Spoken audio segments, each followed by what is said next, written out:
actually do have one question that we need to ask you.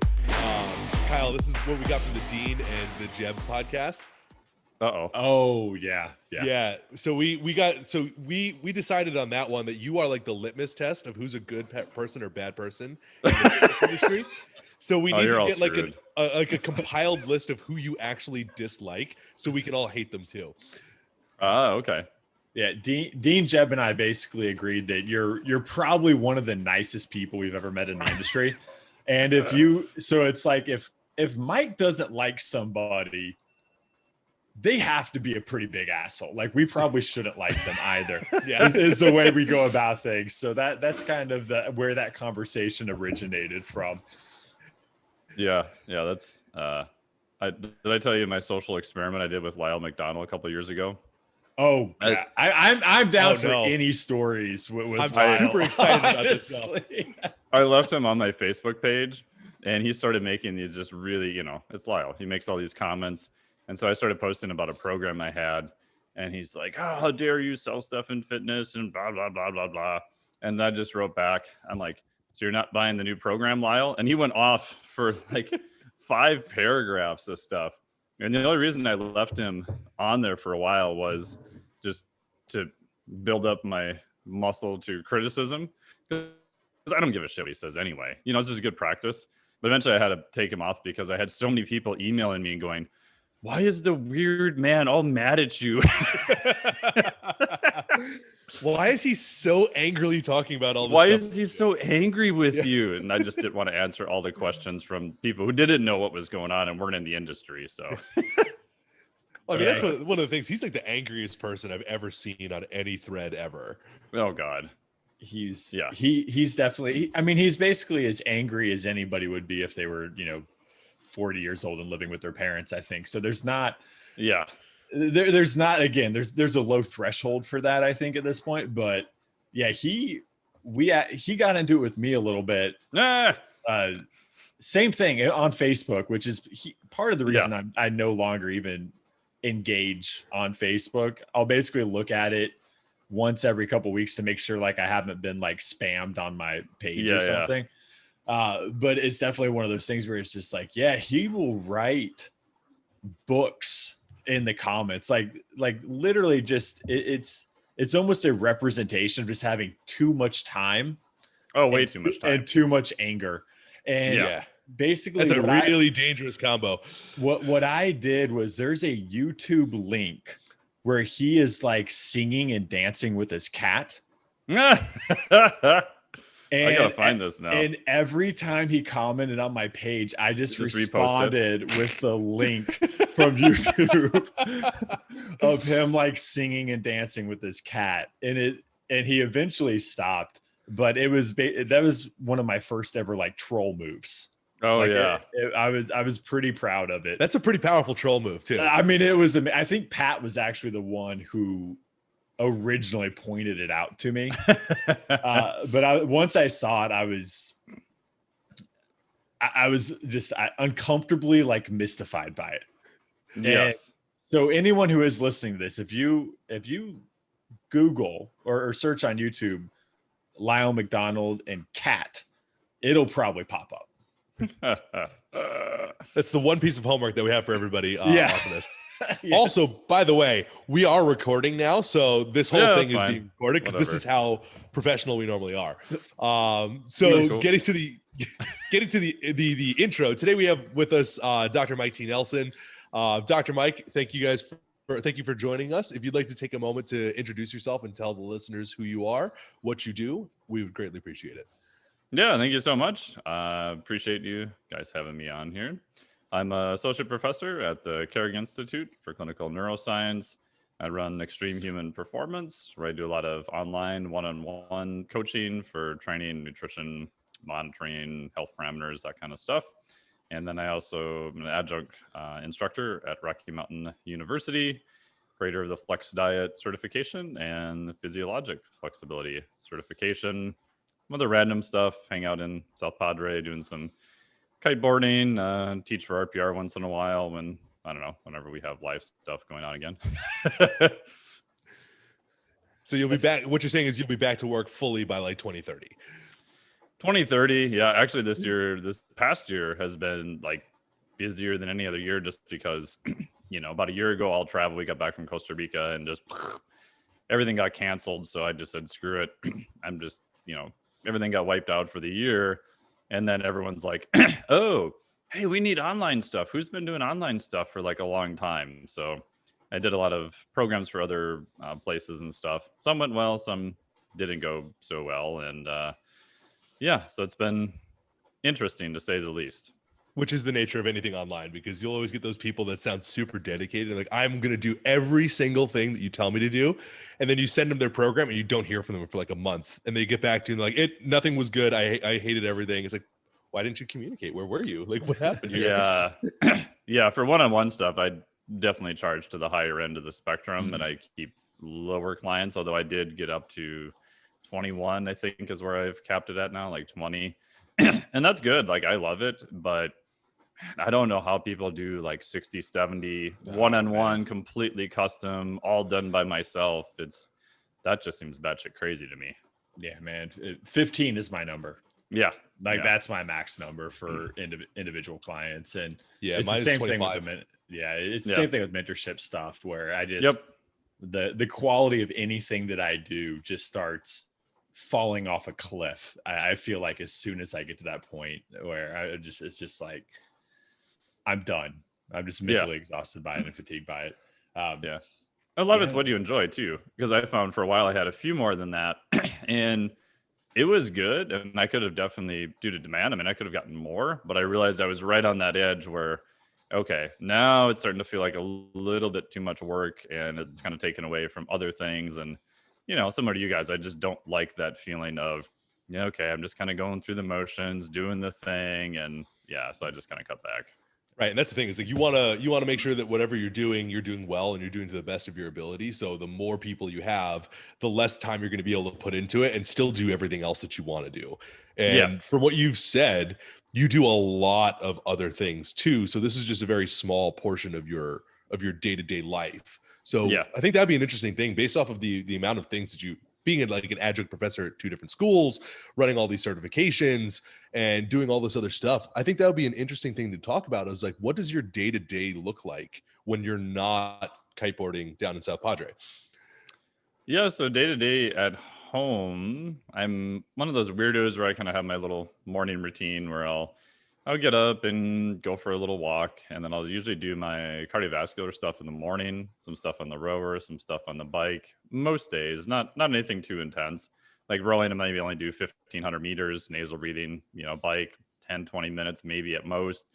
And then I've got a freezer I converted into 38-degree cold water. So it's a chest freezer, like 15.6 cubic feet. So I'll hop in there for maybe a minute or so. Depends on what the temp is. I've gone up to 6 minutes at, mid 40s. Get out from there, normally do some meditation, write down. I've been trying to move reading for about 10 to 15 minutes in the morning. And then I'll try to start on, depending on the day of the week, most times I'll try to start on writing an article or doing a program or something that's more, I guess, kind of mentally heavy. I try at all possible not to check my email. Don't go on social media. Try not to be distracted, kind of the more deep work type stuff. And then usually lift mid-afternoon, Monday, Wednesday, Thursday, Saturday, from 1 to 3, sometime in there. And then try to do emails, follow-ups, questions from certifications, that type of thing in the evening. And then my goal is to try to be done by 6 or 7. Sometimes I make it, sometimes I don't. Do a little walk in the evening, hang out, and go to bed. Yeah, you're one of the people that I wish was on social media more.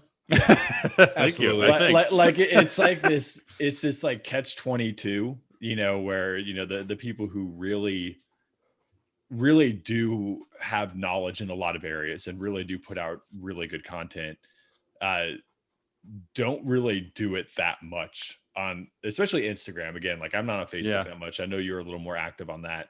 But it's definitely one of those things where, I've definitely recommended you to people or, thank you. or tagged you into things or whatever. And people are like, oh, like, who is this guy? And it's the number one thing that I get. It's like, who is this person? And I'm just like, search him on podcasts. Is probably the best way. And it's funny. Like my favorite like story of you is, the first time I went down to Costa Rica was like just that epic presentation spread that Ben had, where you spoke, Pat spoke, Ben spoke, Aaron Davis and Patrick Estes did a There's just so many good people, and everybody had these planned presentations.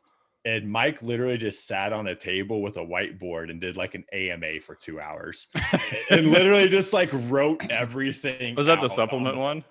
Yeah, it ended up being a lot of supplement stuff. And I was dumbfounded by like the amount of information just off the top of your head, unrehearsed, unpracticed, as you kind of went through that process. And it was and again, not to say that more traditional presentations aren't impactful, because they are, but it was such a different experience based on everything else that was happening.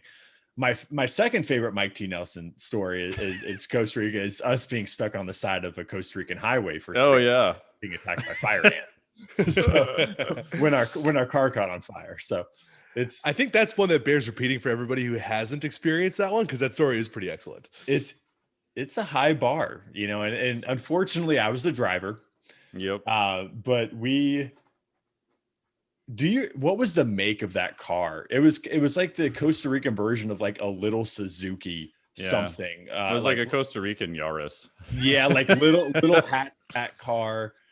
And one thing is, like, it was me, Mike, and Rua Gilda, and Mike and I are both tall. Like, we're very tall. Rua not so much, but that's he's handsome and he uses big words. So yes. We're in this car that's too small for all of us, and getting out of the parking lot, I couldn't figure out how to do, because again, none of the signs are in English and there's no like explanation. And they gave us a car on top of that was on empty. So there was no gas in the car as well. But you didn't really bother to look. We probably should have. I also just assumed it would be full. Yeah. That is a mistake on my behalf. And then we finally get on the highway and we just like smell smoke. And we realized that like pieces were falling off of our car from underneath on fire, and it had to pull over. And to get to Ben's retreat was about 3 hours, somewhere in that range. You basically had to drive all the way across Costa Rica diagonal from San Juan down to the Gulf side, South Gulf side. And we were standing by the side of the road, getting honked at and yelled at by people for a good, like a solid, like 2 to 3 hours. It was it was a while. It was very hot. And there was one of the largest red ant like mounds, probably 5 feet from our car. And I remember like one of us went over, it was either you or Rue, I believe, like, and sat on the hill before we saw it and figured it out. And that was Rue. I don't think that was me, but and then we figured it out. He had it was a ridiculous experience. All of our phones were dying, so we had to like rotate who had whose phone off. And Facebook Messenger was the only thing that we could actually contact people through because of cell service in Costa Rica. And by the time that we got picked up, it was like Ben's like kind of like his like organizational assistant, like the guy who kind of ran the show. And the poor guy like picked us up, and his wife and kids were like in the car. Yeah. He was like on a family date and had to pick us up and drive us all the way down to Ben's place. And the funny part is he looks under the car, and we noticed just this pool of black, probably oil, and just this big black piece in the middle of it. And we showed him, like, he's like, well, what's going on? I was like, we don't know. Here's what happened. And we show him, he looks under there and he goes, yep, that's weird. We're like, yep, that's definitely weird. He's like, that's supposed to be in the car, not under not the on car. The ground. Yeah. The funny part is once we got a ride, he just left it on the side of the road. I don't know whatever became of it. I guess someone just picked it up or whatever. It might still be there based on where we were. It was quite the experience, quite the way to cap off, actually start the trip. And then obviously we didn't have a car to get back to the airport on the way back. So we all had to like carpool with like other people as well. And did you guys get the extra insurance for the rental, or did you guys have to pay like extra $1,000 for the so here's the other side of that, Matt, is these weren't normal rentals. This was like a shady under the table. Gotcha. Yeah. With Ben's quote unquote Ben's people. Yeah. And Costa Rica rentals. Yeah. So this was like we showed up and we paid the guys cash, and then we like got in the car and went. So what you're saying is you bought the car when you guys were there. Based on a currency exchange, maybe. You probably bought the car, yeah. And they're like, what did you do whatever you want with it? We don't care anymore, but it's going to break down in 100 feet. Yeah, pretty much. I was just glad it was during the day. It was getting towards evening, and I'm also glad it wasn't like a bazillion degrees. It was warm, but it could have been like way worse. It could have been worse because but we were just stuck out there, like no water, no cell phone service, couldn't even charge our phones. Like fire ants everywhere. And people drive crazy too. We're just pulled over on the side of it's a freaking freeway, and people are just 100 miles an hour past us. So not the safest place. Semis are rolling by us like 18 inches away from the car, like 80 miles an hour. The car is just rocking back and forth in the wind. Well, it's like we couldn't even be like on the shoulder. That's where the ants became problematic, because we actually had to be like off of the shoulder the way people were driving. Yeah. Actually, I started. Oh God, we're in ant territory. We should maybe move away from the vehicle, because I was so afraid of the vehicle getting hit and flying into us. So it's quite the experience. That was the start of the trip. That was a great way to start a trip. That was touching down, and that's like anyone who's ever made that trip just also understands like the full day of travel necessary to get there. Like you probably like for us to be there like in the late afternoon, like we all got on like 5 a.m. flights, and if you had connections, you had a straight through, but it's like a full like 15-16 hours of travel, like to get there by the time you combine the flights and the car ride at the end. And the breakdown of the car, the inevitable breakdown and collapse. Yeah. So it's interesting. So I think something that I've always been curious about is what got you into the stuff that you're doing now, like the flex diet stuff and all of the metabolic certifications and those things that you're doing now. What was your path to kind of get to this point? Yeah, I mean, the short answer is I kind of started like most people lifting in high school. I think I've been 6'3" or more since 6th grade. And from 6th grade through my freshman year of college, weighed about the same. So I was the eel-shaped rake at 156 pounds. And I wasn't one of those eel-shaped rakes with like the abs or anything. I had like no abs and was kind of skinny fat on top of it, which is, I don't even know how that's possible at 6'3" and 156. But 156. And it was definitely after puberty, and I started college. I'm like, maybe I should start lifting weights. And I remember enrolling in a college class to lift weights. I was like, yes, someone's going to give me formal instruction instead of the high school physical fitness test. You guys probably remember that, where that if you're really bad at it like I am, they just laugh at you, but they don't show you how to train anything. They don't show you how to help at all. Yeah. No, we did, I think, lifting for 3 days once, and it was like, let's test your max bench. And like the bar crushed me with like no weight. But they don't show you how to do anything with it. So it's just this like humiliation moment, and then you don't learn anything from it. So fast forward to college, I'm like, yes, I get to learn stuff. So the guy walks in the first day and takes attendance, and he's like, all right, some of you may be here to lose weight. And he looks around and he points at me and he goes, and holy shit, some of you need to gain weight. And I'm like, okay. I'm like, but he'll show us. This will be great. And then day 2, he just left. Like the assistant just took attendance. He's like, just do stuff in the gym, whatever. I was like, oh man. So like most people, you do everything wrong for like better part of a decade. And I started taking classes. I'm like, well, I might as well take anatomy and physiology, and they had actual cadavers, and so started taking more classes in it. So that was from my undergrad, and then when I did my master's in mechanical engineering, well, one of the coolest things is I walked into the exercise phys class. It was a 400 level class, and they just got it there. Brand new professor who did some stuff for NASA, super cool guy. And I asked him, I said, hey, can I take your 400 level class? He's like, aren't you in the mechanical engineering department? I'm like, yeah. And he's like, you're maxed out on credits. You can't add any more credits. I'm like, I know, but I just want to audit the class. He's like, do you want to audit a 400 level exercise phys class that's not even in your major? I'm like, yeah. Yep, I do. Why do you want to do this? I'm like, because it's so cool. And he looks at me and he's like, well, technically I can't authorize you any more credits, but if you happen to show up like Monday, Wednesday, Friday at 10 a.m., I won't kick you out of the class. I'm like, perfect. So it was great because I got to hang out and learn and have to take any of the exams or anything like that. So, and then once I graduated with my master's, I'm like, maybe I should go back to school for this stuff. So I started doing a PhD program in biomedical engineering, and did that for 5 years, and then actually dropped out because I was spending all my free time going to exercise physiology conferences and pretty much annoying all the trainers in the back of the room, because I'd sit down and I'm like, oh, what do you do? Like, oh, we're a trainer. I'm like, oh, cool. Did you see this one study about blah, blah, blah? They're like, no. I'm like, oh, but you saw the other study about the protein synthetic response to leucine and this and that. They're like, no. They're like, I understood about 30% of the words you just said. Right. I'm like, but you guys are trainers. You read research, right?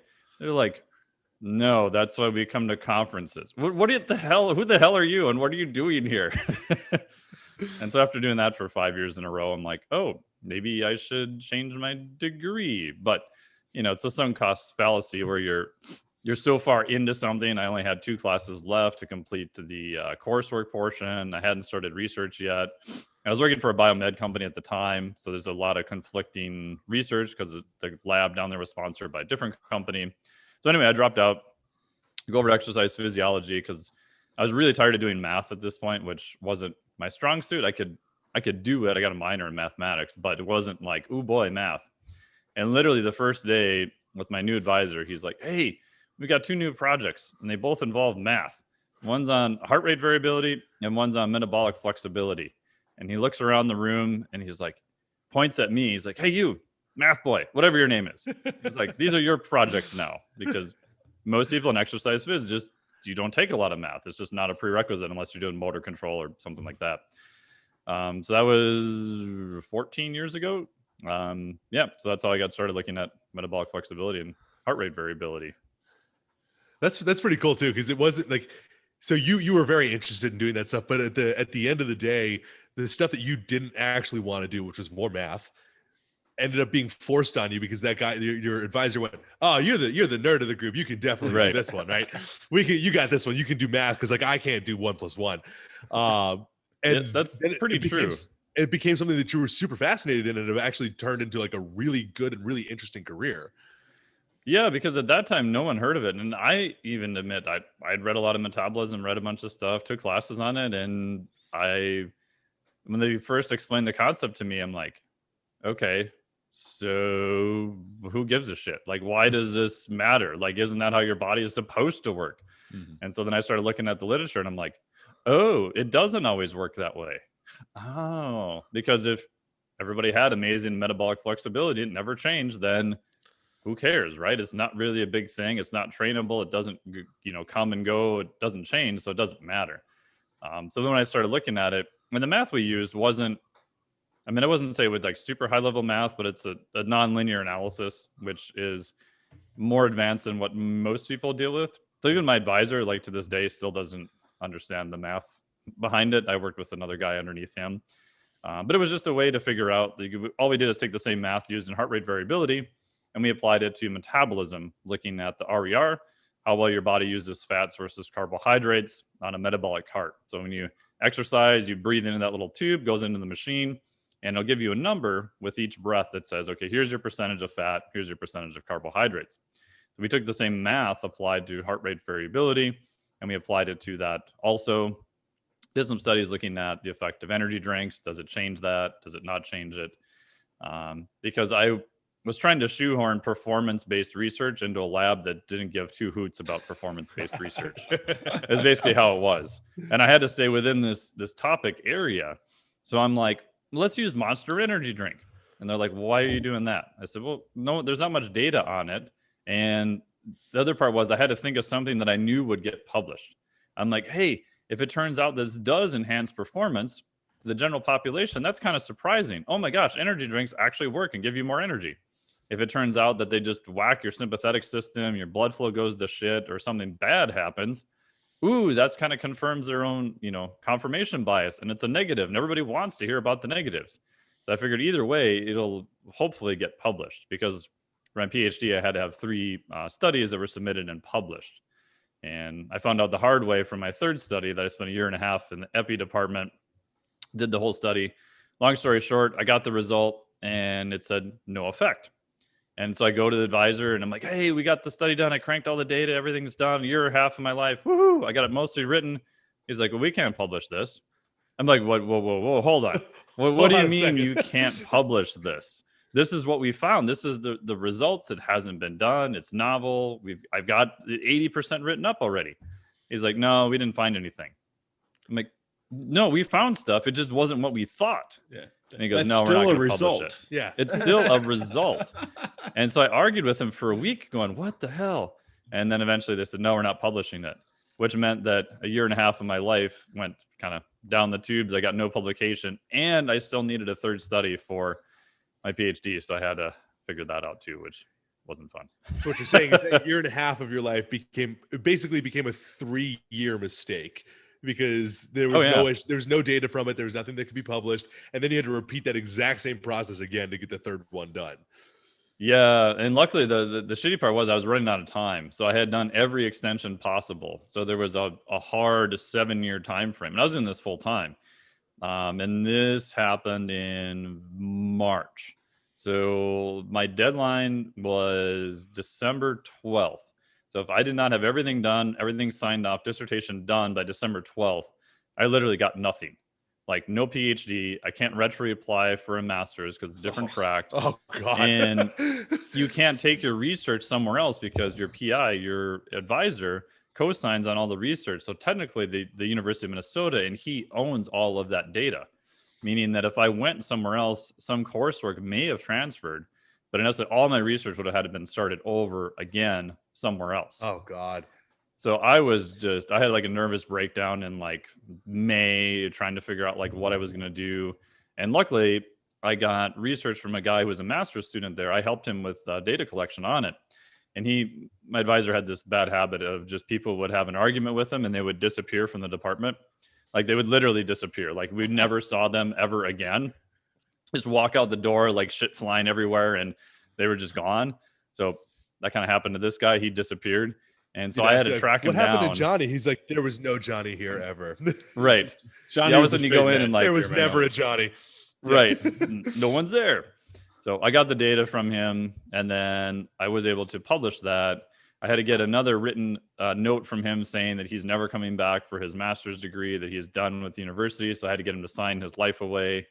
And luckily was able to use his data that I actually helped him collect to graduate. So yeah, that was just a little bit of stress. I mean, couldn't you have a little stressful? Couldn't you have just done like a couple 3-day courses? Yeah, that would have solved all those. That problems. solves everything, right? You just like just do a couple certs and you're good. I mean, then you get letters after your name and shit.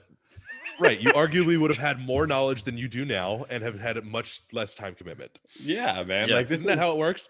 Golly. Yeah. I have people who literally would write me and they're like, oh, for the Flex Diet cert, if I finish it, what letters do I get? I'm like, I don't care, whatever you want. But if you just want letters, like, don't take it. Like, I don't want your money. FD. You get FD1. Yeah. Yeah. Whatever you want to make up. I don't care, And I get why they're asking, but it's like, yeah, you're kind of missing the point. They want that 100-character email signature after their name. That's what they're looking for. Yeah. Well, it's funny. One of so we've got CEU accreditation for our group project, and one of our people because we only did the accreditation through an SCA because most everybody will accept it if an SCA accepts it, and we didn't want to spend money with those other organizations. It's expensive. We're cheap. Shit. We didn't want to spend like an extra couple $1,000s to get. We keep that overhead low over a compound. Yeah. So one of the people we went through was like, so I think it might have been Ace, but she was like, so Ace is asking for like your bio. And I looked on your website, but you don't have any of your education listed. And I was like, well, that's because they're all dumb. And she goes, why not? It's like, I know you think that, but they're asking for it. So I just like listed it out through like the DM thread. And she's like, and it was just like, I don't know, 20 acronyms or something. And she's like, oh, that's why you don't list them. I was like, yeah, like that's literally why I don't list them, is because I don't want to like appropriate that, as part of like qualifying myself as someone who's in this industry. And it's always interesting when you see the people who have it like on their Instagram bios, which I've had in the past. And I'm just like, oh, you're still at that spot. Like you got all the letters, after your name. And it's I just list CSCS and CISSN, and basically I just list them because that just eliminates a whole bunch of questions. You list another one though. Your Instagram handle is Dr. Mike T. Nelson. So I have a PhD in there, of course. That one's listed, of course. Of course, I would 100% list a PhD. Yeah, so would I. I would go like old school PN and be like Dr. Matt Domney PhD. Yeah, like just I give JV shit for that. Yeah, and I mean honestly, it sounds based on the story like you earned every single bit of that absolutely PhD. So it was by far like the most stressful thing I've ever done in my life. Like my master's was way harder from a difficulty of material, because I did a master's in mechanical engineering, but my PhD was way harder just during the entire length of time of just gonadal fortitude of just, because I didn't get along too well with my advisor, so that didn't help. He didn't like my writing style. So at the end, once I got the final study done, he's like, I don't know, but your writing really isn't that good. And honestly, technical writing is not the best, but with enough revisions, I can get it to where it's okay for submission and gets accepted. And so he's like, I think you should go to the writing school. I'm like, fine, if that's it, cool. I'll go to the writing school. I'll live there. I'll be there every day. So I go in there, they look at it and they're like, they made like 2 changes. They're like, no, this is actually really good. I'm like, okay. So I go back to him, give him I went to the writing school, send him the copy. He's like, wow, this is amazing. This is really good. And I almost caught myself. I almost said, well, they only made like 2 changes to it. And then I'm like, thank you. Yes. The writing school, that was amazing. They were so helpful. I will live there. I will be there every day, whatever it takes. He's like, oh, I think you can actually graduate now. And I'm like, oh, thank God. This is like the end of June, so from there, at least I feel like I had a path. I'm glad they added that semicolon back in. Yeah. I was going to say, have you ever thought about writing him a letter like now and be like, just so you know, these are the 2 things that they changed on my paper that you hated. The hard part is that there is an exit review. So at the end, the university was actually checking on people being there too long as PhD students, just across all of academics, because if you're a PhD student and you're doing graduate work, you're kind of like an indentured servant. It sounds really horrible to say, but the goal is to keep you there as long as possible because you're just cheap labor. That's just the reality of it. And so the longer they can keep you there, the more productivity they get out of you. It doesn't cost as much, blah, blah, blah. So the university was actually checking on progress reports we had to keep filling out all of the time.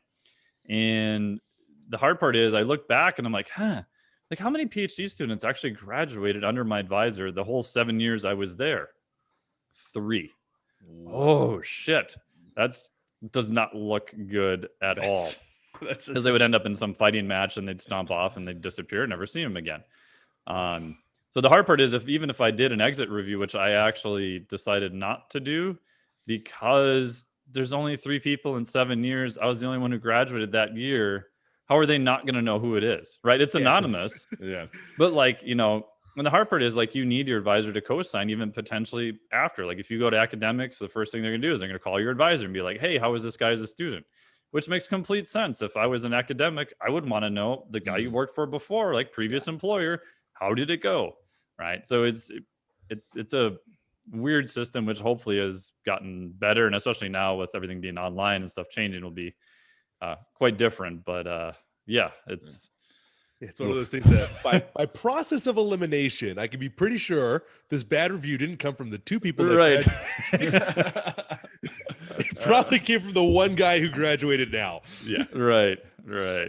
Yeah, it's interesting because I'm probably in my last month of my master's program, and that's awesome. And I've had several people like, "Oh, are you gonna like go to the PhD?" And I'm like, "No, yeah, absolutely not. Like, I want my life back so badly." Yes. It's interesting, especially like the writing, because as someone who has spent the last 2 years on like EBSCOhost, writing is horrendous on most of these like peer-reviewed journal. Like, it's an actual studies. It's pretty bad. It's especially when horrible. you peer review shit. Oof. Yeah, it's like it's absolutely terrible. Like, so the fact that like that's what was holding you back is funny to me, because like I go through these and I'm just like, there's errors all, because you'll like, especially when I'm writing a paper, like I'll copy and paste like citations that I want to use and like rephrase. Yes. And it's just like red lines like through the whole thing based on where I like pasted into like Microsoft Word or whatever for later review. It's like, oh, like there's errors all through this thing. Spelling errors, grammatical errors, punctuation errors, like all of it. Just errors. Yeah. I mean, I've had a few, more than one peer reviews where I've been like, okay, you just need to fix all the grammatical, the English and everything else. I don't care how you do it, but I'm not going to go through and try to change everything, because some of them are so bad that it's hard to read.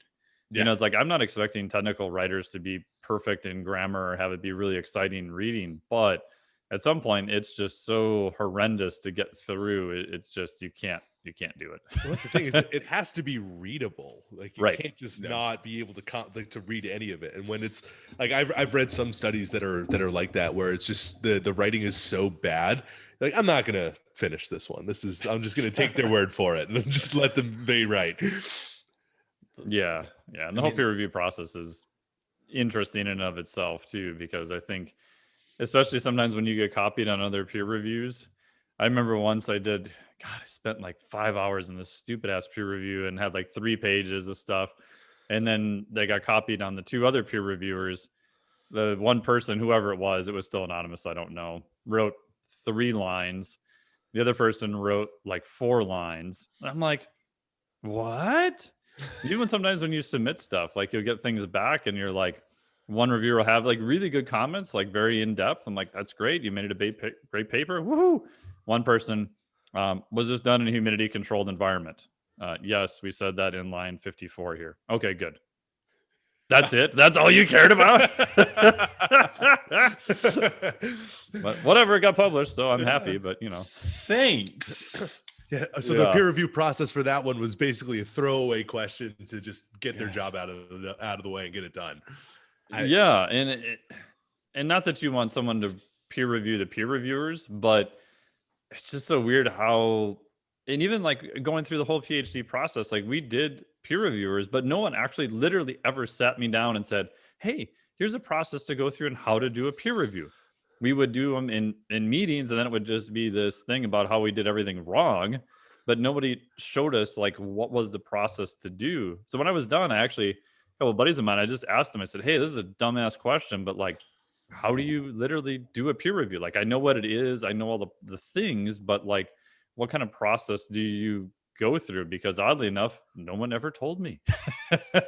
Honestly, your friends were probably thankful of you for asking that, because if it's like you're saying, the standard for peer reviewing it seems to be relatively low. Yeah, the hard part is it can be really good or really bad. Yeah, and but it still counts. It all like, even if it's terrible, it still counts as a peer reviewed thing. Yes, and even if I've had instances where I submitted a paper where I'm pretty sure I was correct and the peer reviewer was wrong, but you ride this fine line of I can't entirely piss them off because they could just outright reject it. And so you're trying to rewrite stuff and you're trying to point out other lines of evidence. And, at some point you're just like, this person has a bias in this direction and doesn't want to see anything else. And there probably isn't anything I'm going to do to change their mind. you know, and I get it. Like peer reviewers are human too. We're not all cyborgs just, you know, doing research. But yeah, it's a interesting process to say the least, and highly variable. So when people are like, well, how did this get published? I'm like, I have a pretty good idea how some of that shit got published. I can tell you exactly how. It sounds like when you're talking about people not being cyborgs, it sounds like there was a little bit of like sadness in that saying, that statement, where it's like, I wish people were cyborgs with no biases to just get all this stuff published. Yeah, I get nervous when I've had conversations with very high level researchers, like good friends of mine, and I get really nervous when they're like, I don't have any biases. I'm like, of course you do. You're human. Lying. It's okay to admit that you're human, not a machine, and that humans will have biases. I get nervous if you don't know what your biases are, because then you can't use the process of science to try to check your own biases. And, you know, I'm biased towards metabolic flexibility, but I read a study 2 months ago that said, well, maybe some of the early stuff David Kelly did was all shit because we've got better testing now. Doesn't mean the entire theory is bad, but it means that maybe some of the early data isn't interpreted as what we thought it was. And that doesn't mean that everybody goes, oh yeah, it's not a thing now and it's a horrible idea, right? Because in fitness, everything is like, oh, it's good. And then one study comes out that says, you know, fasted cardio may not be that useful. Oh my God, that's horrible. No one should ever do fasted cardio. What a stupid ass waste of your time, you dumb bodybuilders. What are you doing? And it's like, dude, that was like one study, you know, done. And here's the caveats to that particular study. But when it kind of favors what people have already been thinking, then they just run around with this one study and they say, oh, look, see, this is the be all end all. But then you come up with one study that kind of refutes what they think. And they're like, oh, no, that's just one study. That doesn't matter. Yeah, that one's totally wrong. You can't have like both ways, you know? Yeah. So yeah, that's you just summed up the fitness industry beautifully with basically TLDR, like confirmation bias and extreme pettiness is basically what we deal with on a daily basis. Also, it's getting worse right now because you get like dumbasses like me who are starting to like learn how to read some research. Then we get that one paper and we're like, I don't care about your PhD. I'm better than you because I read one single paper. It's like, did you read the limitations of the study? I don't know what that word means. No. Okay, Kyle. No. So no. I read the abstract and the discussion. And it was proved me right. So what do you know? Skipped everything in between. It's okay. And then you have the armchair experimentalists who are like, well, this is a dumb design. Why didn't they do this or this method? I'm like, there's probably a pretty good reason they didn't use that particular method. And it may have nothing to do with the actual science. It may do to cost, logistics. It's like, hey, why isn't there more studies on elite athletes? Okay, one, who's going to pay for them? Yeah. And two, like when I was at the U, if I went over and talked to Cal Dietz, who's a good buddy of mine, I said, hey, buddy, I'm going to take 8 weeks of your top level athletes and I'm going to split them into 2 groups. This group's going to do this advanced method and this group's going to be a control. So they're going to do fuck all nothing. And then how does that sound? He'd be like, get lost. What are you doing? That is the horrible idea. I'm going to actually try to make these people worse for a little bit. Yeah, Let's see what happens. Yeah. Because his job is he is paid to get them a result. He's not paid for me to have athletes to play around with my own experiments. Yeah. You know, so even the logistics of if there's, you know, more money and everything else, like just basic logistics of being in different organizations is going to limit a lot of that too. Well, that's what I try to explain to a lot of people whenever they see like fitness research, because people have this assumption that it is like done on high level trained people or whatever. I'm like, they literally probably grabbed students from the cafeteria most times and paid them $20 to come do this study. Like there's like, that's what it was. And there's probably 10 of them. It's not a huge sample size. And it's one dude who's like, oh, of course, I've been lifting for like 15 years. It's like, no, you've never been inside a gym before. You don't know what that looks like. It's just like, it's not what you think it is. And there's again, that doesn't mean you can't draw good information from it, but you need to have a better understanding of what the study was actually looking for, the population is being used, and so on and so forth. And people want to hear it if it confirms their thought process. They do not want to hear it if it does not confirm their bias or narrative. Right. And it's an easy thing to throw out if it doesn't match what they think, to be like, oh, even for endurance athletes, look at their VO2 max, man. It's only like 63. It's like, that's pretty damn high. Is that elite level athletics? No. Or for powerlifting, oh, look at their totals, man. There's a bunch of wussies. It's only a 1950 total. It's like 1950. They didn't even break 2K, bro. Dude, it's like, yeah, dude, yours is 1120. Like, this person is way stronger than you. What are we doing? Yeah. So it's, and I admit, I mean, I did a study on energy drinks and used recreational exercisers. Yeah. Why? Because I could recruit them, right? Because my biggest fear is I do this whole study, right? And if you run your stats and you're kind of guessing on effect size and all this other stuff, if you don't recruit enough people because of the design that I had, I literally have no power and I have nothing, right? So if I don't hit my recruitment goal, or I have a massive dropout or something that I don't account for, I'm literally doing all of the work and I have nothing. So I'm going to hedge my bets on recreational based lifters and not go to a higher level, just so I can complete the study and actually finish my PhD. But that's not the thing people want to hear. Yeah.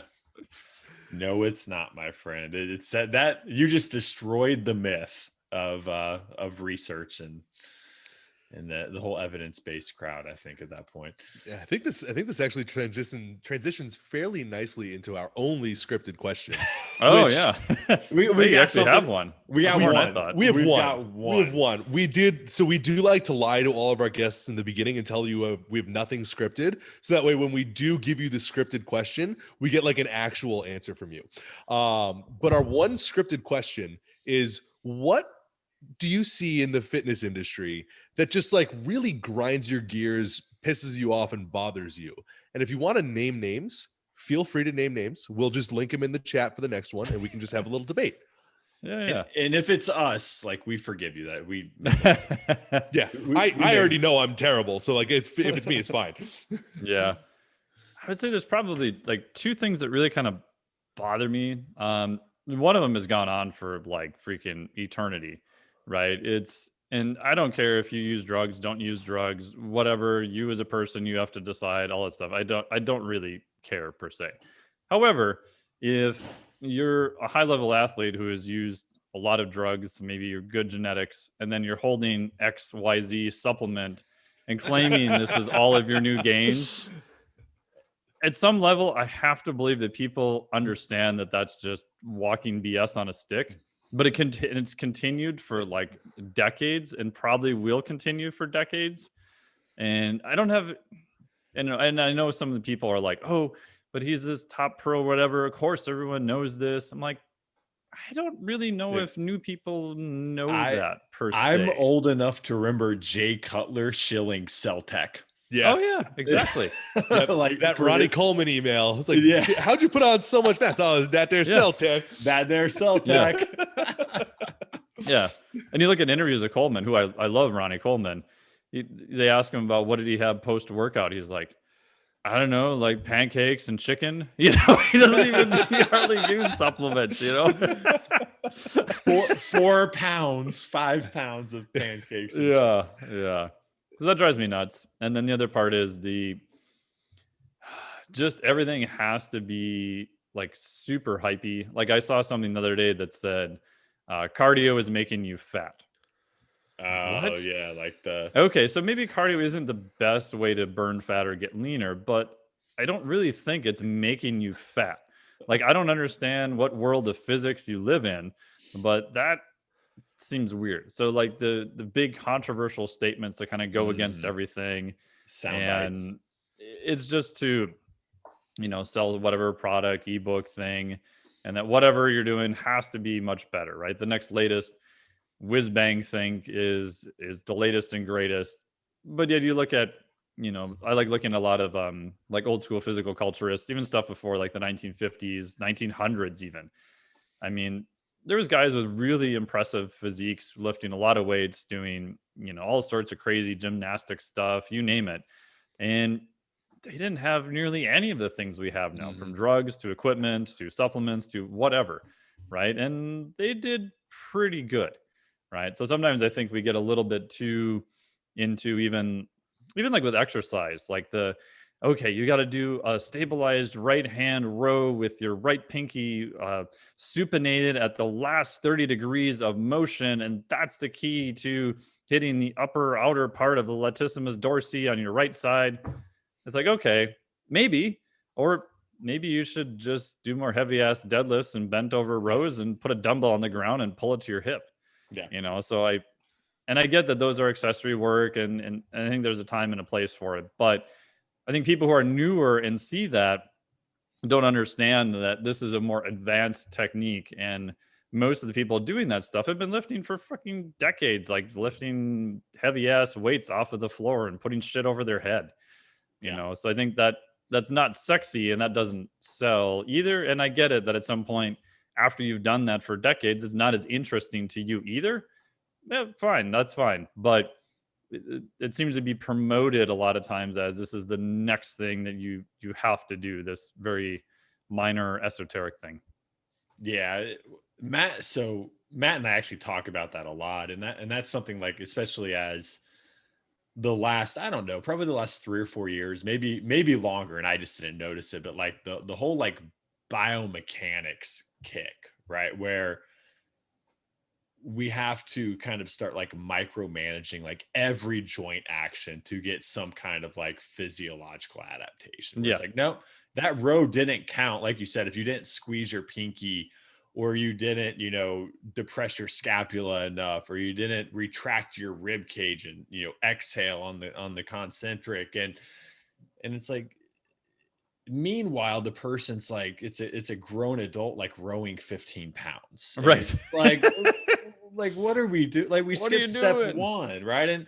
And again, like, that's not to advocate for, again, like lifting like excessive weight terribly. Like, right. Again, like, there's a wide continuum of what's kind of acceptable and what's not from that perspective. But that's what we see a lot of, especially, in a lot of the circles that we're in, is it's just like a lot of people are lifting completely sub maximally for these really arbitrary movement standards that aren't even high enough stimulus oftentimes to carry over to, the sport or the activity if they play one, or, even like creating enough of a stimulus to create an adaptation, right? They're not stressful enough, right? It's just, there's novelty. So things seem difficult, but they're not difficult from an effort perspective. And people are confusing that a lot in my opinion. I guess I'll say opinion. Yeah. And I mean, I've even gone backwards on this too, where if you would ask me 5 years ago, I would have been convinced that external cues are better than internal cues. Cueing is the way, putting people in position matters. And I think that stuff has its place for sure. Mm-hmm. But then I went, oh, wait a minute. Out of all the athletes I've tested and put them on a table, how come their glute med doesn't even seem to do what a glute med should do to the extent that it should be, right? How come their glute max, I can push it down with one hand? Yes, I know all the muscle manual testing therapy has pros and cons and all that kind of stuff. But you're not going to wheel the $60,000 Biodex into my garage. I don't have anything else to use, right? And it matches what I see in their exercise, right? You do something to kind of emphasize that, and it just fall apart. I'm like, maybe we should just do stuff so all the main muscle groups do what they're supposed to do first, and then we can add load to it. And then I don't hardly cue anything anymore. Yeah. And all the movement looks cleaner. It moves faster. The athletes feel their RPE goes down, heart rate goes down, HRV goes up. And I'm like, oh shit. Like I fell into this trap too of like looking for the magical cue, the magical position. And it's like, just have a really good baseline that everything moves the way that it should. Like Halditz has talked about, if someone can sprint very effectively, that's probably a very good dynamic movement to look at someone and have an idea that everything is working the way that it should. So however you get there, there's multiple ways of getting there.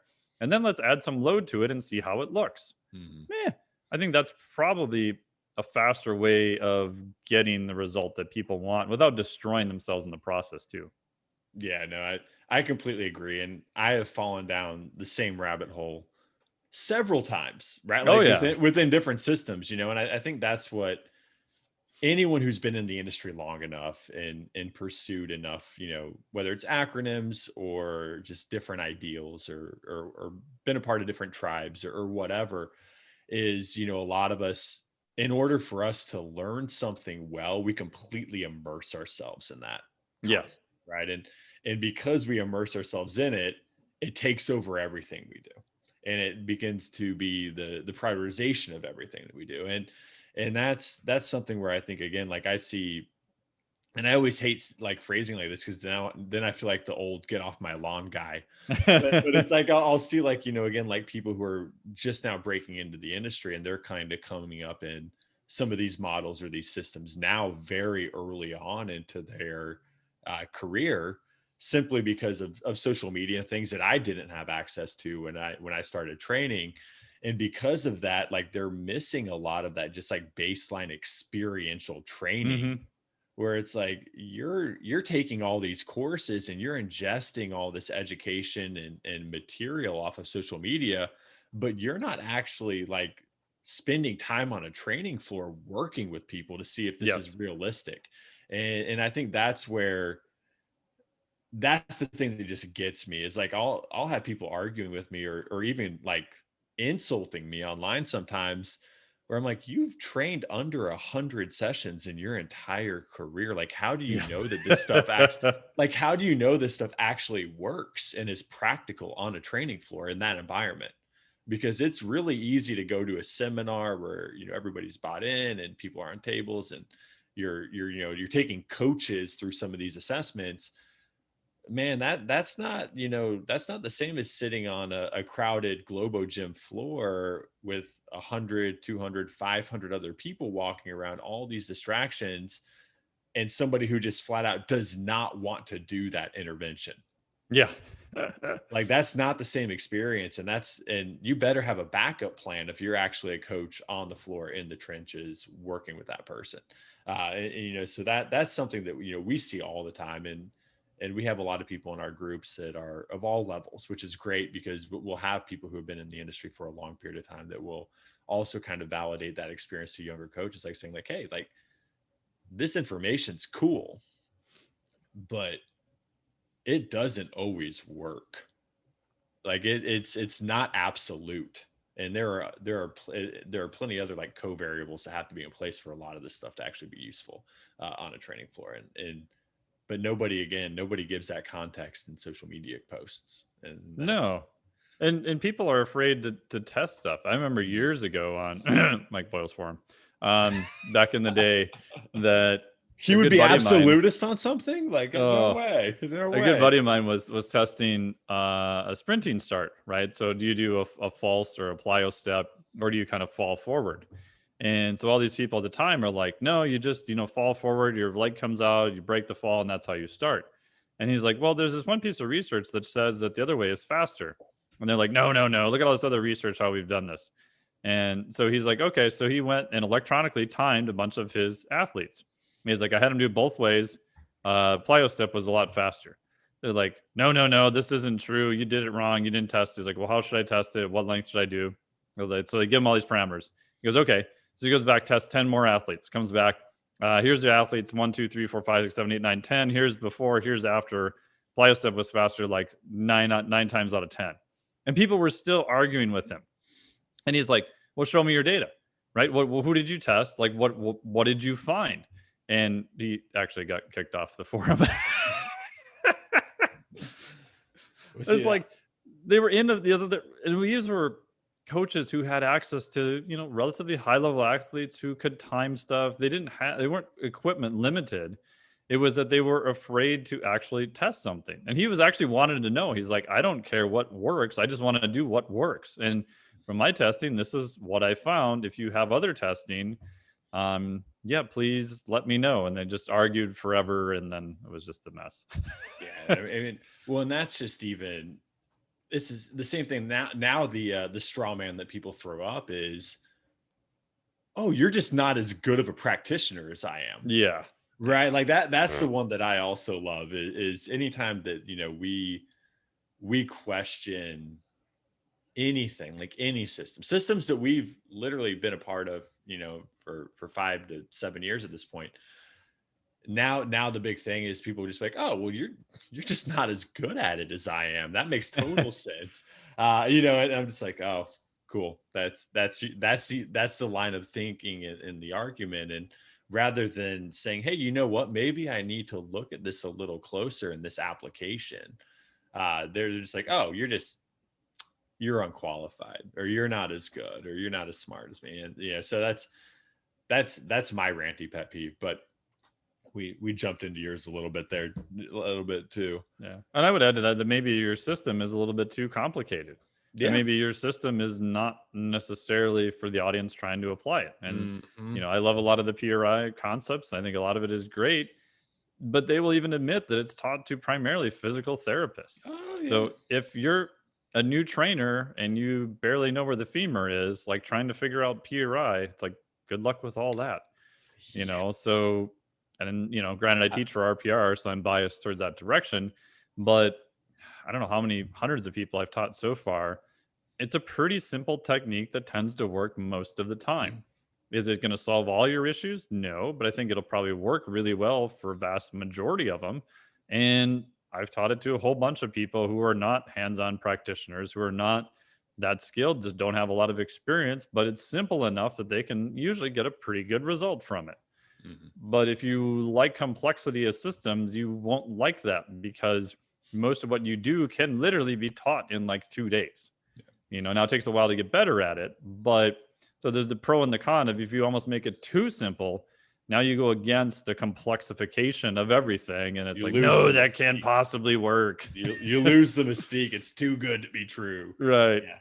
Yeah. And I mean, that's something I wasn't even going to name acronyms, but yeah, that's 100%. That's 100% what I'm talking about. But yeah, no, it's one of those things where, again, it's for me, it's not even the model itself, right? Because again, like there are plenty of environments where almost any model will be appropriately used. Oh, definitely. Right? But it's the misapplication of the model within a task or an environment where it was never intended to be a part of, right? And that's what we see. And like, we've gotten a ton of flack, like by people in that realm and people in that tribe, for saying like, hey, this probably isn't the best thing for powerlifting and strength sports, because it's a rehab model with low stimulus, and we have a strength sport or a power athlete environment where high stimulus is absolutely necessary, right? And if you're going to be applying any kind of intervention, the stimulus kind of has to match what the task is going to dictate for it to work most of the time, right? And meanwhile, it's like we're seeing like a prevalence in like, oh, hey, like that's the 12th torn quad that I've seen in the last 6 months from people who are working with this system in this environment. I wonder if that's meaningful for anybody. And again, it's like the elephant that nobody will want to talk about. So yeah, and I mean, any new system, especially when I used to do a whole bunch of hands-on stuff, and then I realized that I was only testing people on a table, and I couldn't figure out why these people kept coming back to me. And one day I'm like, oh fuck, I'm an idiot. Maybe, okay, I can make you amazing on the table, but you stand up, walk around the table, and lay back down. And so I started testing people doing that. I was like, oh shit. Like, all the stuff I've been doing for like 4 years doesn't hold beyond them standing against gravity and laying down. Well, it makes me think this is going to hold up when you put, 400, 500, 600 pounds on your back or try to pull it off of the floor. It's not. So that's the first thing that I'll test is, and I sound like a shameless plug for RPR, but for some of the RPR stuff, it actually did hold up under load, which still to this day kind of surprises the hell out of me. But the question then, exactly your point, is whatever intervention you did, if you're going to add a stimulus and a high threshold load to it, is it going to stay from that? Because what I found is higher stress will kind of, quote, burn in or cement whatever changes you made, good or bad, right? So if you're always lifting in, quote, bad form, you're going to get better at that bad form, right? If you're lifting better form and you can add more load to it, you will literally hold that position longer because of the stress that you've applied to the system. So it's not a good or bad. It's just whatever you're doing does make a difference. And as you scale intensity, it's going to make even more of a difference, potentially good or bad. Yeah. And that's something we talk about a lot with, as far as like self-organization and physiological feedback, right? Where your body will create a default system right? And it really just has to do with biomechanical efficiency. Like homeostasis is going to be applied in almost every environment where it's like, okay, well, if a system is too complex or a stimulus is too high, well, I'm just going to fall back into what I'm really good at because it takes less energy to do that thing. It's more biomechanically efficient because that's the structure that I've created, right? And that's where we see people that like become their sport, right? It's not a coincidence that most powerlifters kind of look the same and walk around the same and move the same, and most marathon runners kind of look the same and kind of especially move on the high end. Yeah, well, and that's where not the outliers, but like the people who do it well, the people who are actually really trained and really good at their sport. You see look at CrossFit.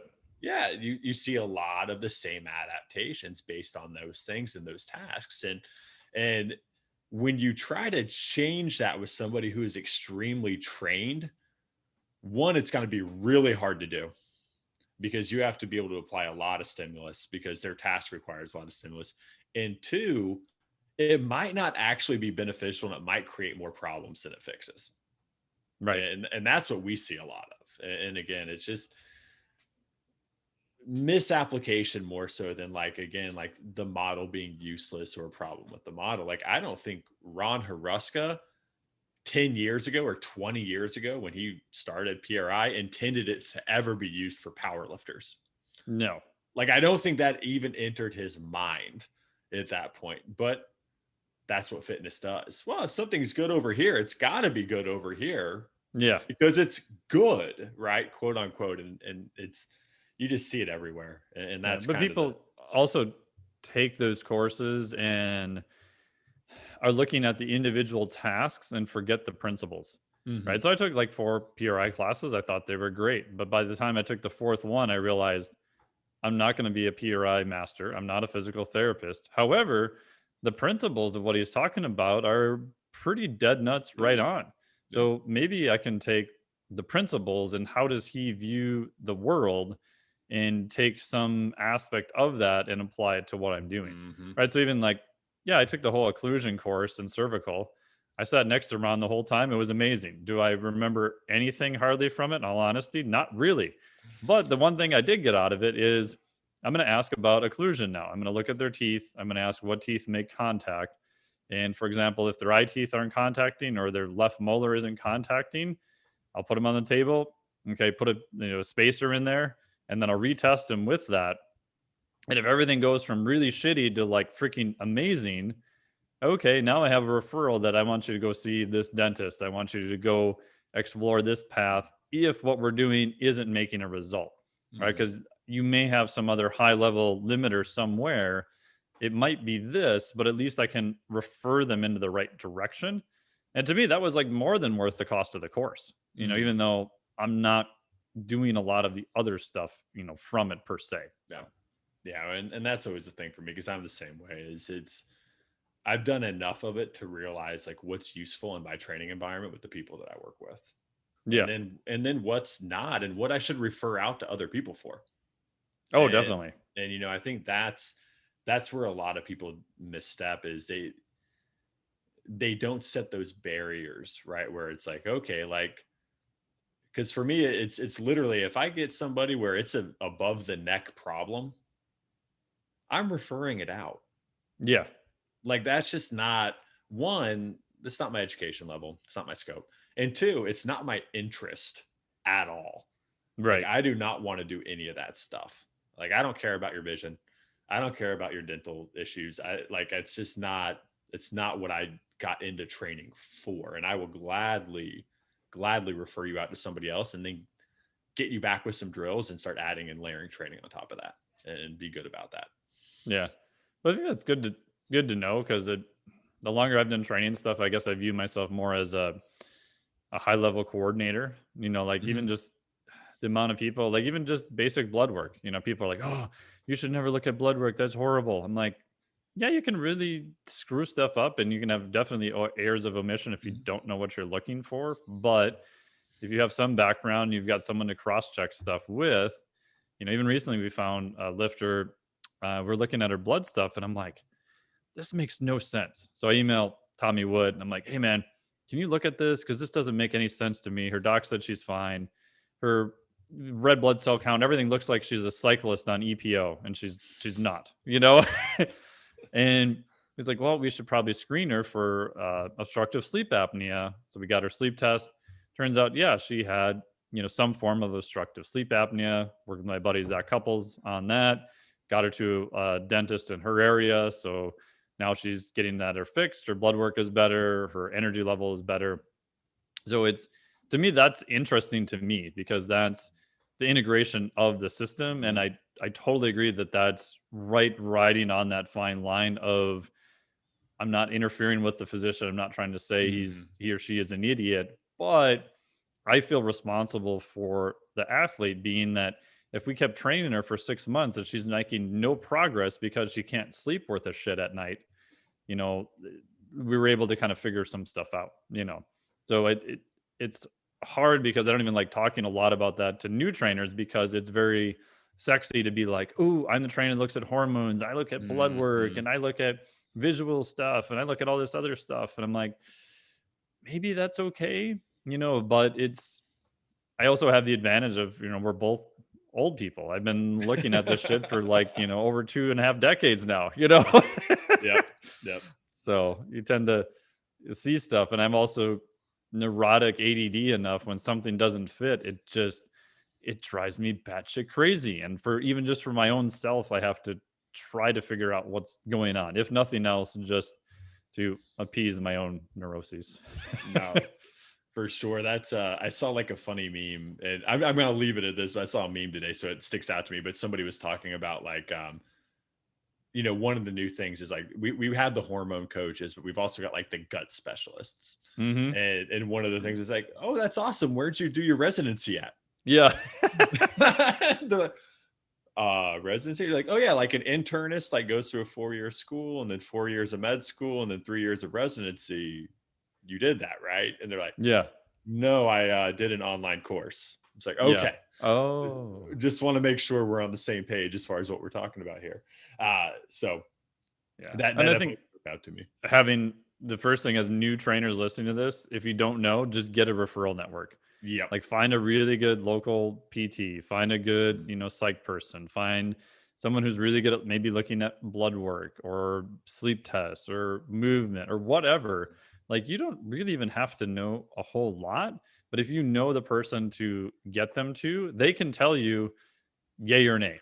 Like if I think someone has an eating disorder, I have someone, hey, can you just talk to this person? Here's what I think is going on. I don't know, but oh yeah, they do. Okay. So then you can, work with that person. Or if it's a gut issue, I can call up Dr. Ruscio or Ben House or a whole bunch of other people and be like, hey man, you just do a consult with this person, or here's what I've seen. They said this, and this. Is this something I should be, worried about or whatever? And I think that's just a really easy way to get around a lot of the issues, both legality and you don't have to solve all their issues, but yet you are solving their issue. You're getting them to someone who can get them the help. And odds are they probably would not have gotten that otherwise. So, yeah. And that's, again, the difference between like a specialist and then somebody who can connect. And we tell people all the time, like even one of the beauties of like COVID and one of the things that I think has happened really well is like I've got a physical therapist, for instance, here in St. Louis that I will happily refer anybody local to. Yeah. He's amazing. He's a really smart guy, really, again, ethical. Like I know his business, just great guy. But then it's also like I have people that, because I might talk to somebody who's in like the middle of Kentucky or something, and they don't have access in person to, someone who would be in my network. And it's like, okay, well, like I know Zach does online consultations. Right. I know like Jason St. Clair does online like I have a handful of really good people that I can refer to them that they can do remote consultations with these people and they can get a lot of help at a decent price range, and they don't have to be geographically located right next to them. And I think that's super valuable.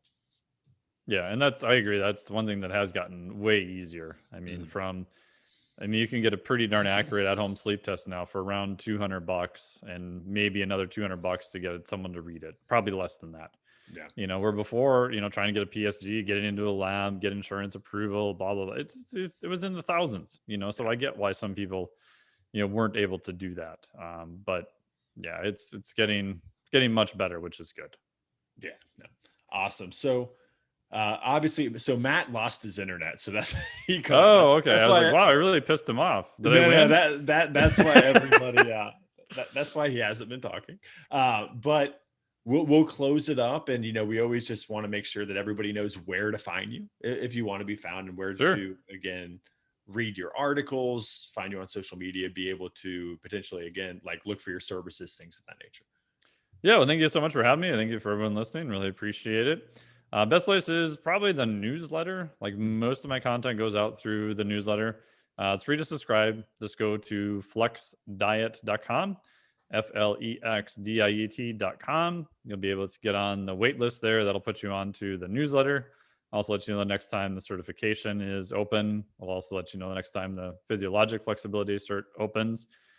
So flexdiet.com, and then add to the wait list, and then just hit reply once you're on the newsletter and tell me you listen to this podcast, and we'll send you a free gift too.